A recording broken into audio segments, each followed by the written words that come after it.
Hello friends, welcome back to my channel. எல்லாரும் எப்படி இருக்கீங்க? நாங்க ரொம்ப நல்லா இருக்கோம். சோ இன்னைக்கு வந்து பாத்தீங்கன்னா டைரக்டா உங்களுக்கு ஒரு ரெசிபி வீடியோவோட ஸ்டார்ட் பண்றேன்.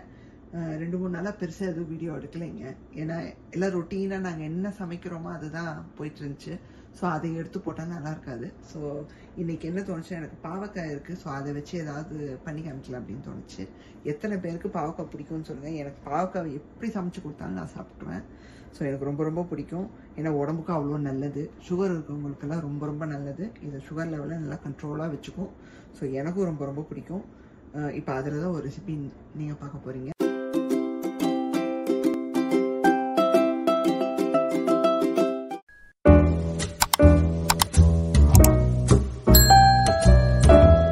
கட் பண்ணிக்கலாங்க. நான் ஆல்ரெடி வாஷ் பண்ணிவிட்டேன். ரவுண்ட் ரவுண்டாக ஸ்லைஸ் பண்ணிக்கிறோம். ஸ்லைஸ் பண்ணிவிட்டு இதில் இருக்கிற கொட்டையை எடுத்துடுறோங்க. உங்களுக்கு கொட்டை வேணும்னா வச்சுக்கலாம், கொட்டையோடு நீங்கள் போட்டுக்கலாம். ரொம்ப திக்காகவும் ரொம்ப தின்னாகவும் கட் பண்ணாதீங்க. ரெண்டுக்கு நடுவில் கட் பண்ணிக்கோங்க இந்த மாதிரியான சைஸில். இப்போ கொட்டையும் நான் எடுத்துட போகிறேன். எனக்கு வந்து மோஸ்ட்லி கொட்டை பிடிக்காது. பார்த்தீங்கன்னா நான் வந்து பாவக்காயை ஸ்லைஸ் பண்ணிவிட்டு கொட்டையெல்லாம் நீக்கிட்டு நல்லா க்ளீன் பண்ணி வச்சுட்டேங்க. ஸோ இந்த மாதிரி நீங்கள் ஸ்லைஸ் பண்ணி எடுத்துக்கணும்.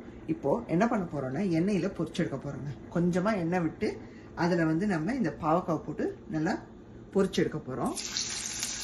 ஸோ ஸ்லோ ஃப்ளேமில் வச்சுருங்க. நமக்கு பொறுமையாக அது பொரிஞ்சு வரணும். ஸோ எந்த அளவுக்கு இடம் இருக்குமோ போட்டுருங்க. கொஞ்சம் கொஞ்சமாக கூட போட்டுடுங்க, அவசரம் இல்லை. ஸோ நல்லா வந்து இந்த ரெண்டு சைடும் நல்லா பொரிச்சு எடுத்துக்கிறோம்.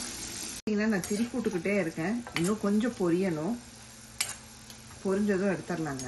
பார்த்தீங்கன்னா நமக்கு ஆல்மோஸ்ட் ஆயிடுச்சுங்க. இப்போ எடுத்துடலாம். ஒரு டிஷ்யூ பேப்பர் விரிச்ச பிளேட் வச்சுக்கோங்க, அதில் எடுத்துருங்க.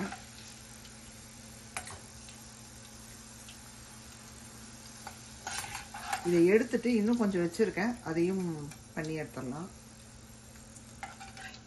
ரெண்டாவது செட்டும் ரெடி ஆயிடுச்சுங்க. எடுத்துடலாம். நான் சாப்பிட்டு பார்த்தேங்க, சூப்பராக இருக்குது. எதுவுமே போடலை, இதுவே நல்லா இருக்குங்க. நல்லா வெந்து சூப்பராக இருக்குது. ஸோ என்னன்னா நம்ம அடுத்த ஸ்டெப்புக்கு போக போகிறோம். ஸோ கடாய் வச்சுருக்கேன், சூடாயிருச்சு. இப்போ எண்ணெய் விட்டுக்கலாங்க. இந்த எண்ணெய் வந்து பார்த்தீங்கன்னா நான் இப்போ பாவக்காவை ஃப்ரை பண்ண ஆயிலுங்க. ஏன்னா அதையே நான் யூஸ் பண்ணிக்க போகிறேன். சூடாயிடுச்சுங்க. இப்போ தாளிப்பயிட்டை சேர்த்துக்கலாம். கொஞ்சமாக கடுகு சேர்த்துக்கிறோம். இது கூடவே கொஞ்சமாக உளுத்தம்பருப்பு சேர்த்துக்கிறோம். கொஞ்சமாக சீரகம் சேர்த்துக்கிறோங்க. நல்லா பொரியட்டுங்க. கடுகு நல்லா வெடிச்சுக்கிட்டுங்க. கருவேப்பிலை சேர்த்துடலாம்.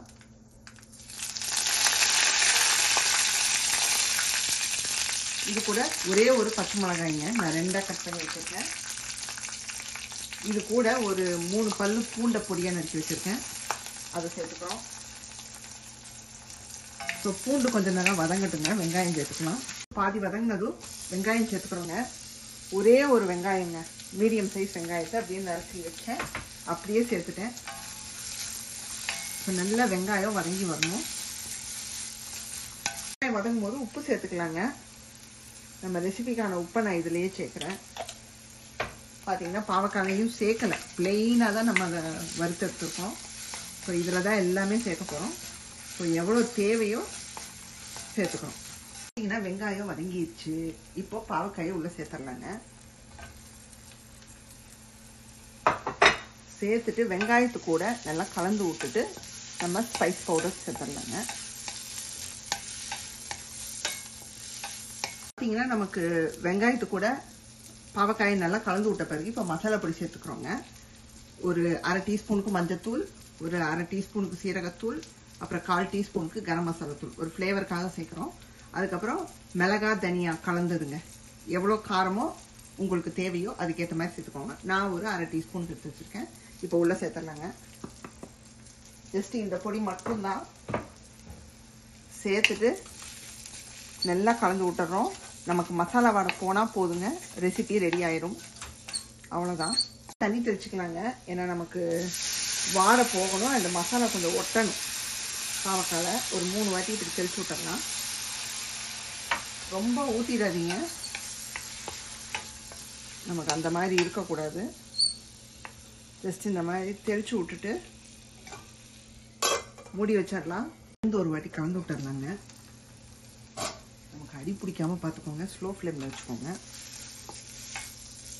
இன்னும் ஒரு 2 மினிட்ஸ்க்கு மூடி வச்சுட்டு இறக்கிடலாங்க. நமக்கு சப்ஜி ரெடி ஆயிடும். இப்போ திறந்துடலாங்க. நமக்கு ஆல்மோஸ்ட் ரெடியாக இருக்கும்.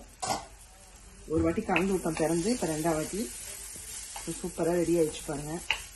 ஜஸ்ட் உங்களுக்கு அந்த ஸ்மெல் போய் நல்லா சுருண்டு வரணும். அந்த மசாலாலாம் ஒட்டி அப்படியே பாவக்காயில இதாகி வரணும். ஸோ கண்டிப்பாக ட்ரை பண்ணி பாருங்கள். இப்போ கேஸ் ஆஃப் பண்ணிடலாங்க. இன்றைக்கான வீடியோ பார்த்துருப்பீங்க. கண்டிப்பாக உங்களுக்கு எல்லாம் பிடிச்சிருக்குன்னு நான் நம்புகிறேங்க. So must ட்ரைன்னு சொல்லிக்கலாங்க. இந்த பாவக்காய் ரெசிபி பிடிக்காதவங்க கூட விரும்பி சாப்பிடுவாங்க. அவ்வளோ சூப்பராக இருக்கும். அது மட்டும் இல்லாமல் என் சேனலை பார்த்துட்ருக்கீங்க, இன்னும் சப்ஸ்கிரைப் பண்ணாமல் இருக்கீங்கன்னா ராதிமா கிச்சனை சப்ஸ்கிரைப் பண்ணிடுங்க. பெல் ஐக்கானையும் கிளிக் பண்ணிடுங்க. ஃப்ரெண்ட்ஸ் ஃபேமிலிக்கெல்லாம் ஷேர் பண்ணி விடுங்க. சமையல் பண்ணி பார்த்துட்டு கமெண்ட்ஸும் போடுங்க. லைக்கையும் தட்டி விடுங்க. உங்களை வேறொரு வீடியோவில் சந்திக்கிறேன். Bye, see you soon.